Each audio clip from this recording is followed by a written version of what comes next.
بڑے ہی اچھے انداز میں سن رہے تھے، بولے اچھے انداز میں پڑھ رہے تھے کہ نہیں پڑھ رہے تھے؟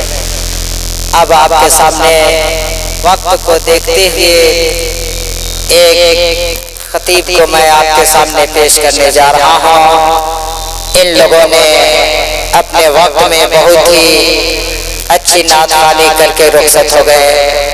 مجمع ٹھاٹھا مارتا ہوا میں صدر محترم اور آپ لوگوں سے گزارش کروں گا کہ کرسی کا انتظام اور ہونی چاہیے۔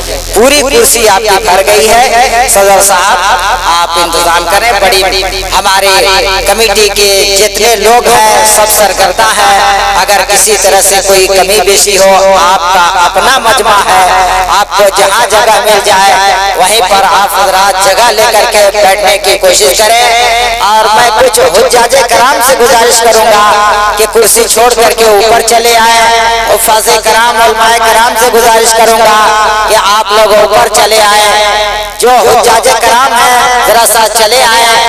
اب بلا تاخیر میں ایک خطیب با کمال کو آپ کے سامنے پیش کرنے جا رہا ہوں۔ سارے نعت خواں حضرات بھی تشریف لا چکے ہیں اور آپ کے نقیب اہل سنت مولانا عبدالرؤوف صاحب بھی تشریف لا چکے ہیں۔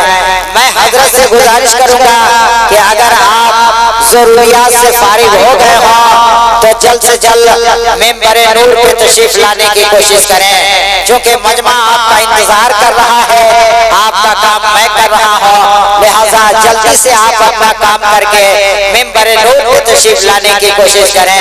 اب دیکھیے اس نعت خوانی کے بعد میں آپ کے سامنے خطیب با کمال، آپ کے جانے پہچانے خطیب کو میں آپ کے حوالے کرنے جا رہا ہوں۔ انشاءاللہ آنے والا خطیب 15 منٹ کے اندر اپنی گفتگو کو آپ کے سامنے رکھ کر رخصت ہونے کی کوشش کریں گے۔ بلا تاخیر حضرت علامہ سید رضی احمد صاحب قبلہ تشریف لا رہے ہیں، لہذا ان کا استقبال کیا جائے۔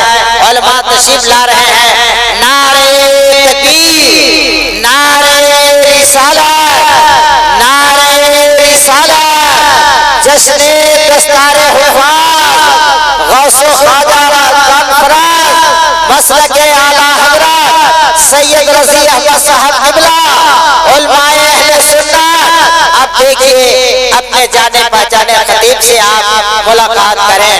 حضرت سے میں گزارش کروں گا کہ وہ مائک پہ تشریف لائیں۔